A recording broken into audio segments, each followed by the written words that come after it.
Bonjour, mon nom c'est José et aujourd'hui le sujet est pourquoi. Non, ça n'a pas rapport avec mes guides cette fois-ci. Et ça commence. Il y a tellement de choses que je voudrais dire et j'ai l'impression qu'il me reste si peu de temps. Non, je suis pas avec de mourir en passant. Ben pas du moins que je sache. Mais maintenant, je commence à mieux comprendre pourquoi mon objectif est encore plus important à ce moment précis de ma vie. Nous avons tous besoin d'être aimés, d'être entendus, compris, comprises, et non jugés ou sous-estimés, parce qu'à l'intérieur de chacun de nous, nous avons un cœur qui a été blessé, qui voulait être aimé, qui voulait être vu et entendu, mais beaucoup d'entre nous n'ont jamais vraiment connu ou eu cette chance. Alors certains se tournent vers l'oubli en se jetant dans le travail, l'alcool, la drogue, le sexe et j'en passe. D'autres se referment ou se tournent vers leur intérieur. Lorsque vous vous tournez vers votre intérieur et que vous regardez votre vie, ce que vous avez accompli, et non toutes ces choses que vous vouliez faire et que vous ne ferez probablement jamais, c'est dur. C'est très dur. Ce qui m'a aidé à guérir était une toute petite voix en moi, faible au début, mais devenant plus forte avec le temps, qui n'arrêtait pas de me dire et de me répéter sans cesse, bien malgré moi, dans le silence de mes pensées, n'abandonne pas. Même lorsque les choses étaient désespérées et que je ne voulais rien entendre, j'entendais encore, n'abandonne pas. C'est à ce moment-là que j'ai vraiment trouvé le courage de me regarder en face, regarder qui je suis vraiment. J'avoue, au début, je n'ai pas vraiment aimé ce que j'ai trouvé et je me demandais pourquoi Pourquoi ma vie est-elle si dure? Pourquoi ai-je toujours été mal comprise? Pourquoi étais-je toujours laissée en arrière? Pourquoi me suis-je toujours laissée être blessée, être traitée sans respect, comme si je n'existais pas? C'est à ce moment-là que j'ai commencé à avoir des réponses. Pourquoi? Réponse simple, parce que j'ai un grand cœur. Parce que l'amour ou la douleur que je ressentais pour les autres était toujours plus importante que la mienne. Bien que je n'ai jamais cru en moi, parce que je n'ai jamais cru en moi, et parce que j'ai arrêté de croire en moi au lieu de m'accrocher. Parce que je ne me suis jamais donné la chance d'être heureuse. Pas seulement heureuse au sens courant du terme, mais vraiment et véritablement heureuse. Parce qu'au fond, sans m'en rendre compte, j'ai toujours eu l'impression que je ne le méritais pas, même si une autre partie de moi savait que je le méritais. Pourquoi? Parce que j'ai arrêté de m'écouter. J'ai arrêté d'écouter mon vrai moi. En d'autres mots, j'ai tout simplement arrêté de croire en moi. J'ai tout abandonné et j'ai laissé le monde extérieur gagner sur moi. Voilà pourquoi. Ces réflexions, ces moments de lucidité m'ont profondément blessée.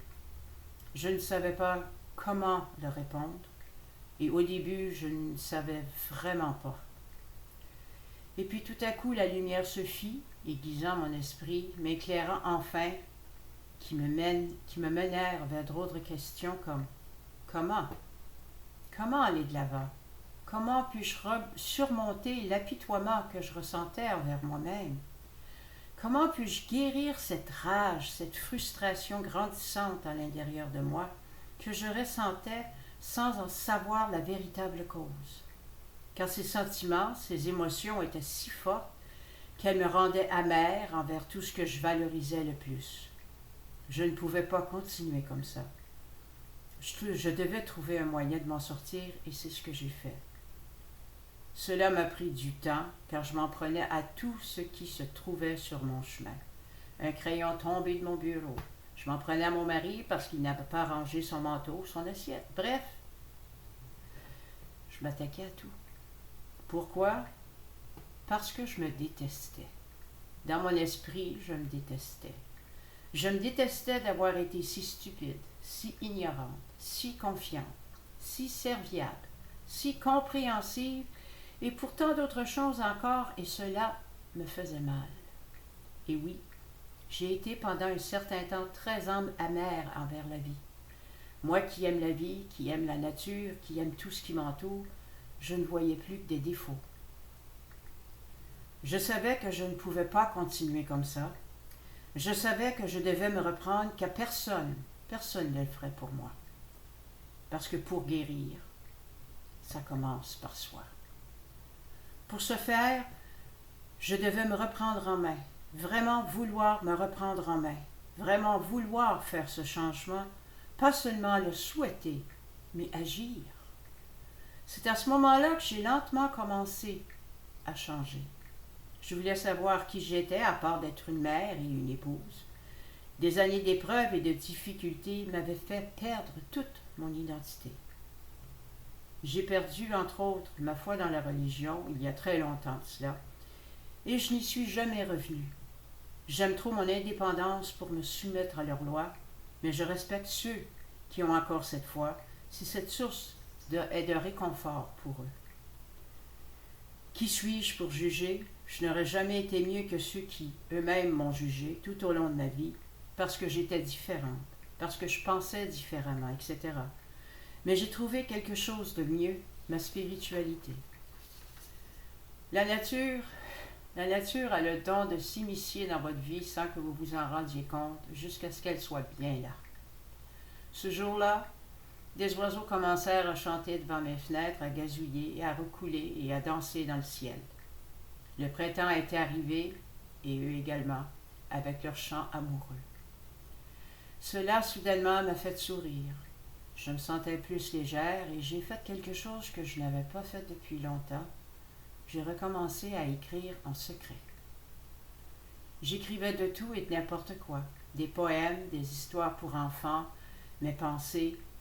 Puis la curiosité a pris le dessus et j'ai commencé à m'intéresser au sens de la vie, dans les livres ésotériques que j'avais délaissés depuis longtemps et d'autres inconnus. Et j'ai trouvé mon chemin vers la méditation, quelque chose que je faisais quand j'étais très jeune. Puis un jour que je regardais les gros titres sur YouTube, j'ai trouvé une méditation qui s'appelait Ho'oponopono. Je l'ai essayé, parce qu'il y en a plusieurs. Moi, j'ai pris celle-là, entre autres. Et aussi étrange que cela puisse paraître, la première fois que je l'ai essayé, et cela m'a beaucoup calmé. J'ai alors commencé à en faire presque à tous les jours pendant un certain temps, et chaque fois que je l'en faisais, je me sentais mieux. Je me sentais plus légère et beaucoup mieux dans ma peau. Puis j'ai recommencé à faire de la méditation ordinaire. Pas de la grosse méditation, juste pour me détendre. Pour ensuite commencer à m'ancrer dans la terre, pour être plus stable émotionnellement. Parce que j'avais besoin de réponses, j'avais besoin de trouver qui j'étais, ce qui était advenu de mon vrai moi. Quels étaient mes buts avant que tout change? Pas cette vie de peine et de misère, pas ce désespoir que je ressentais beaucoup, trop souvent en moi, mais celle que j'avais toujours rêvé d'avoir. Une partie de moi, que très peu de gens connaissent, à part ma famille immédiate, et que je peux lire les cartes. Je l'ai appris par moi-même quand j'avais à peu près 14-15 ans. Cela m'est venu assez naturellement. Je le faisais gratuitement parce que cela me plaisait, jusqu'à ce que je réalise qu'il me parlait vraiment. Oui, je le faisais pour le plaisir. Pour moi, ce n'était plus de la fantaisie, les cartes me parlaient vraiment. Aujourd'hui, je le fais rarement pour bien des raisons, et l'une d'elles est qu'on me prenait pour acquis. À cette époque, je ne savais pas dire non. Alors j'ai arrêté ce pendant des années. Et avant qu'on me pose la question, non, je ne fais pas de lecture, car j'ai trouvé mieux, j'ai trouvé ma propre voie. Mais revenons en arrière. J'étais curieuse, et c'est vers mon mari, béni soit son âme, à qui j'ai commencé à poser mes questions. Que voyait-il en moi? Pourquoi était-il resté avec moi pendant toutes ces années au cours desquelles j'étais perdue? J'étais véhémente dans mes questions, car je voulais vraiment savoir la vérité, avoir la vérité. Je voulais savoir, comprendre et peut-être même changer ce qui n'allait pas en moi. Je l'admets. Ces conversations n'ont jamais été faciles et ce, autant pour moi que pour lui. Je voulais la vérité. Mais est-ce que j'écoutais vraiment au fond de moi ou est-ce que j'essayais toujours de trouver des excuses? La réponse est un peu des deux. Ce qui m'a vraiment aidé, c'est quand il m'a dit un jour comment il me voyait vraiment à l'intérieur. Qu'est-ce qui l'a fait tomber amoureux de moi avant même que nous commencions à sortir ensemble? Et ça m'a fait pleurer. Oui, j'ai pleuré cette fois-là. Ce qu'il a remarqué la toute première fois quand il m'a vue était une belle femme, très intelligente, indépendante, et qui disait ce qu'elle pensait. Pour lui, j'avais un cœur d'or. J'étais une mère aimante, parce que j'ai eu un fils bien des années avant que je le connaisse, et que lui a adopté 3 ans plus tard. C'est le temps qu'il nous a fallu d'attendre, parce que nous vivions au Québec dans le temps. Et mon rire, je riais toujours pour un tout et un rien. Quant à moi, envers lui, c'était l'éclat de ses yeux, son regard perçant et sa personnalité très aimante. Cela n'avait rien à voir avec son apparence, mais tout à voir avec son intérieur. Son aura était si belle qu'elle m'a attirée instantanément, pas son physique, mais sa personnalité. Pour tout vous dire, je n'avais même pas remarqué qu'il était 3 pouces plus court que moi, jusqu'à ce que quelqu'un me le fasse remarquer, soit 2 semaines plus tard. Et cela m'a fait sourire et rire, bien sûr. Oui, j'ai ri. 2 semaines, puis tu t'en rends pas compte, là. Alors, en parlant, en méditant, en regardant attentivement à l'intérieur de moi-même, sans embellir la réalité, c'est comme ça que j'ai commencé à me connaître petit à petit, en me confrontant, en apprenant à me pardonner. J'ai commencé à me libérer de mon passé. J'ai commencé à me libérer des injustices de ma vie. J'ai commencé à réaliser que toutes ces choses qui m'avaient blessée si profondément dans le passé, toutes ces choses qui me mettaient en colère, me frustraient constamment, aussi étrange que cela puisse paraître, toutes ces choses commencèrent à guérir. Et je me suis rendu compte que sans elles, je ne serais jamais devenue la femme que je suis aujourd'hui. Oui, vous m'avez bien entendu. Tout a commencé par l'injustice. Quand vous êtes rejeté enfant, incompris, mis de côté ou à l'écart parce que votre façon de penser, de voir les choses, la vie, de vous exprimer, la façon que vous exprimez diffère d'eux-mêmes, les gens autour de vous ne savent pas comment réagir envers vous. Alors, on vous rejette parce que la plupart des gens ne savent pas mieux faire. Mais n'étant qu'une enfant, tu comprends pas. Parce que tu es un être innocent dont l'âme, malheureusement, se fait écraser par tout ça. Oui, quand tu es innocent, c'est blessant. J'ai essayé de réclamer ma joie de vivre, mais la vie a pris le dessus et je me suis perdue, sans vraiment être capable de regagner ce que j'avais perdu que beaucoup plus tard, des années plus tard. Pour moi, la méditation et le Ho'oponopono furent le début de ma guérison. Vous savez, se guérir soi-même en apprenant à se pardonner a fait des miracles pour moi. Car j'avais l'habitude de m'accrocher aux choses et de les garder trop proches de mon cœur. Mais avec ces 2 méditations, la méditation ordinaire que je faisais pour m'ancrer et le Ho'oponopono, j'ai commencé à lâcher prise. Le processus fut lent, oui, il fut lent, mais j'avançais. C'est tout ce qui comptait pour moi, avancer. C'était pas la vitesse, c'était vraiment avancer. Je me sentais mieux à l'intérieur et je souriais un peu plus chaque jour. Oh! J'ai passé des travers, des moments difficiles, mais je pouvais sentir les progrès se forger en moi. Même si cela ne se voyait pas beaucoup à l'extérieur, j'ai tout de même continué d'avancer. Vous savez, j'ai essayé différentes sortes de méditations et la seule autre qui m'a aidée fut celle où j'ai rencontré mon enfant intérieur, ma inner child, qu'ils disent en anglais. Ce fut une expérience extraordinaire, j'avoue, c'était vraiment touchant.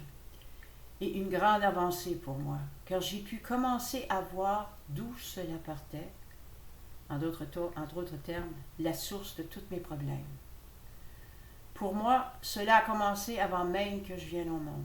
J'étais encore dans l'utérus de ma mère et je pouvais l'entendre et sentir pleurer tout le temps.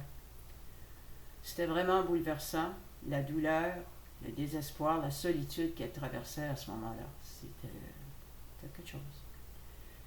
Puis je me suis souvenu pendant une de mes méditations, une conversation que j'avais eue avec ma mère qui me contait comment elle voulait avoir un fils après la naissance de ma sœur et l'énorme déception qu'elle a eue quand elle a réalisé que j'étais une autre fille.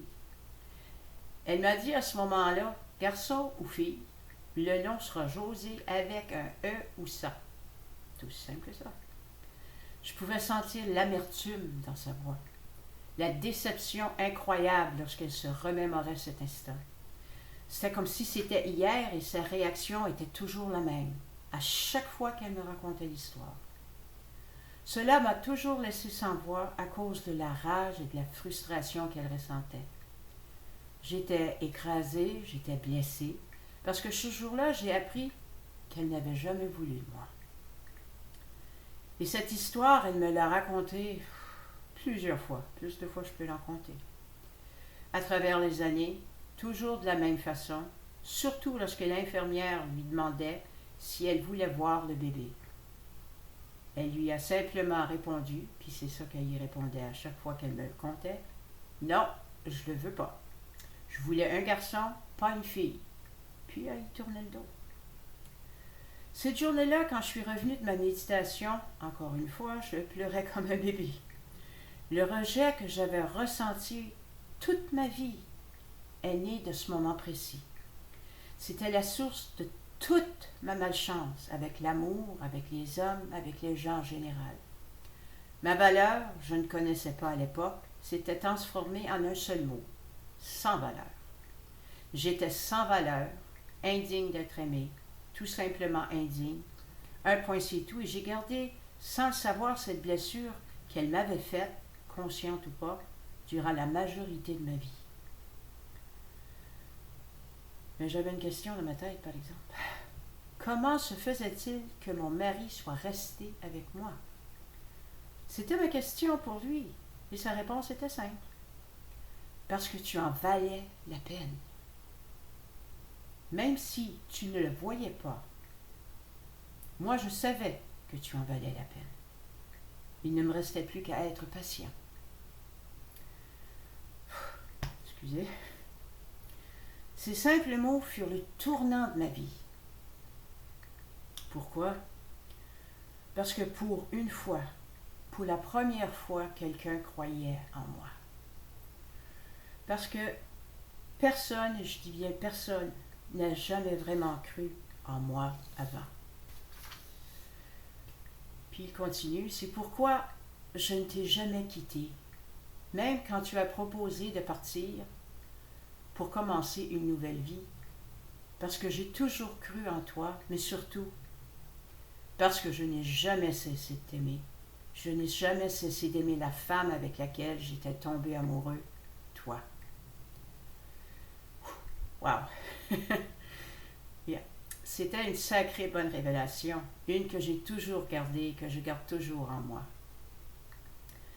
Puis j'ai ajouté que notre relation s'est encore renforcée à partir de ce moment-là. Au fait, j'ai rencontré mon mari quand j'avais 35 ans et mon fils en avait 7 en 1995. Nous sommes allés en enfer et nous y sommes revenus ensemble. Mais nous ne nous sommes jamais quittés. Nous nous sommes toujours soutenus l'un et l'autre, mais notre vie ne fut pas facile. Au fil du temps, la colère à l'intérieur de moi, avec la méditation, s'est atténuée au point de disparaître. J'ai pardonné à ma mère, même si je ne lui ai jamais dit, car elle développa, sans que ma famille s'en rende compte vraiment, la paranoïa. Je l'avais remarqué pratiquement au tout début que cela s'est produit, mais je n'ai rien dit. Pourquoi? Parce qu'on ne m'aurait pas cru. On ne m'aurait jamais cru. Et j'ai su des années plus tard qu'elle avait développé la démence, puis l'Alzheimer. Ce qui malheureusement ne m'a jamais surpris. À cette époque, j'avais rompu tous les liens avec ma famille et avec la province du Québec au Canada. J'avais déménagé dans la province du Nouveau-Brunswick où je vis maintenant et que j'aime beaucoup. Et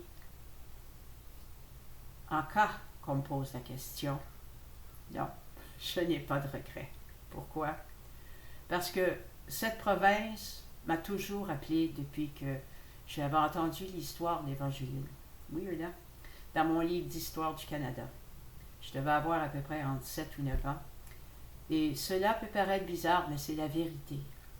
La seule chose que j'ai trouvée triste dans toute cette histoire et que je n'ai jamais dit à personne, sauf à mon mari, c'est le fait que ma mère a aimé mon père toute sa vie, même après l'avoir trahi avec de multiples liaisons féminines, même après des années de séparation et de divorce.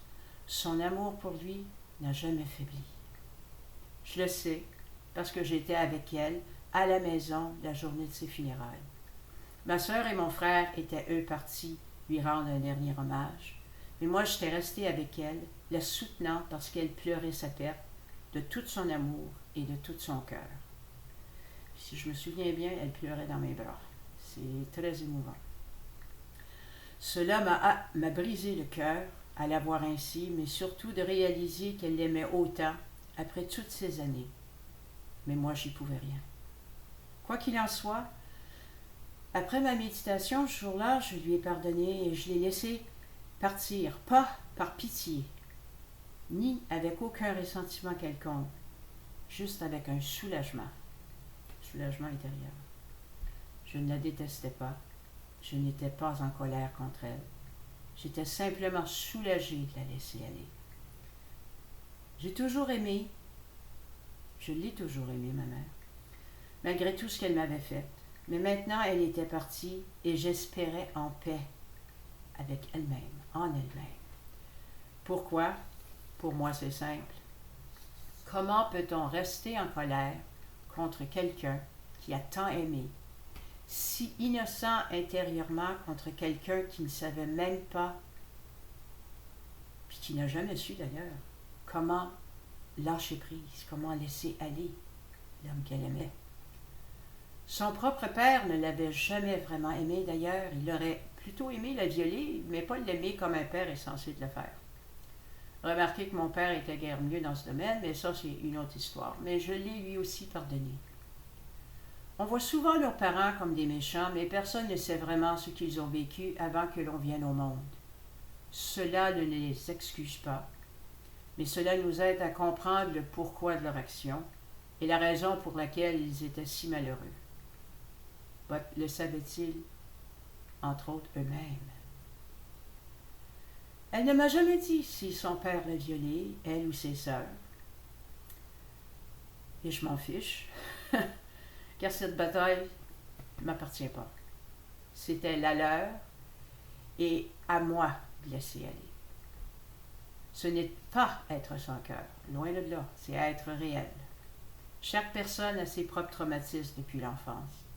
J'ai eu les miens, et la seule façon que j'ai trouvée pour aller de l'avant fut le pardon. Pour moi, ce fut le pardon. À partir de ce moment-là, j'ai commencé à arrêter de me blâmer moi-même pour chaque petite chose qui tournait mal ou avait mal tourné dans ma vie. Et je me suis concentrée sur le présent, sur ce qui compte le plus, moi et me guérir. Et je l'ai fait. Chaque jour, je guéris et j'apprends à mieux me connaître. Bien que je ne croie pas en Dieu, je suis une femme très spirituelle qui croit en moi, en son divin, à l'univers, aux anges, aux archanges, aux guides et aux êtres sans nom. Je les appelle ainsi car je ne connais pas leur nom, mais je sais qu'ils sont là pour m'aider. Puis parfois ils me parlent, mais ils ne laissent pas de nom. Je sais qu'ils sont toujours avec moi, toujours là pour moi. Je sais maintenant que leur amour est infini. Ils me parlent tous. Ils m'ont toujours parlé, même si je ne les ai pas écoutés pendant très longtemps. Mais des fois, quand tu grandis, tu ne sais pas comment écouter. Anyway. Ils sont patients et surtout, ils ne me jugent pas. Ils m'acceptent tel que je suis et même inconditionnellement. Tout ça pour vous dire que oui, je suis Josée, j'ai 65 ans. Je n'ai pas toutes les réponses, je n'ai que les miennes. Ma vie peut différer de la vôtre, Mais en fin de compte, au bout de la ligne, nous sommes tous humains avec nos hauts et nos bas. Ne vous contentez pas de regarder les choses juste à votre manière. Comprenez que chaque personne, chaque être humain sur Terre a ses propres défauts, sa propre bonté à l'intérieur de lui. Nous ne sommes pas parfaits et c'est à cause de cette imperfection que nous apprenons et que nous grandissons. La guérison est un processus que vous ne pouvez pas précipiter. Mais ne vous en servez pas non plus comme excuse, car ce n'est pas la meilleure façon de progresser vers un avenir meilleur. Vivez votre vie un jour à la fois. Si vous êtes fatigué, ralentissez. Regardez autour de vous et respirez profondément. Découvrez ce que le monde a de bon à vous offrir, et non pas la douleur, la tristesse, mais la beauté qui vous entoure, la gentillesse, comme le sourire de quelqu'un que vous croisez en chemin lors d'une promenade, la brise du vent qui effleure doucement votre joue. Et commencez à voir vraiment de quoi il est fait, non pas en parlant à votre téléphone, votre portable, votre ordinateur en regardant vos messages ou courriels, mais à partir de la vie elle-même. Parce que la vie vaut vraiment la peine d'être vécue et découverte. J'espère que mes mots ont éveillé quelque chose en vous, qu'ils vous ont aidé d'une certaine manière. Car la vie n'est pas toujours facile, mais c'est en franchissant un obstacle à la fois qu'on avance vers un meilleur demain. Croyez-moi, des obstacles j'en ai eu, j'en ai vécu et j'en ai franchi. Et pour les franchir, il ne faut pas avoir peur d'avancer. Moi, c'est ça qui m'a empêché d'avancer pendant des années, c'était la peur. Même si tout en nous, aimerait rester en arrière dans ce qui nous est familier, rester en arrière veut dire rester dans la tristesse, être malheureux, etc.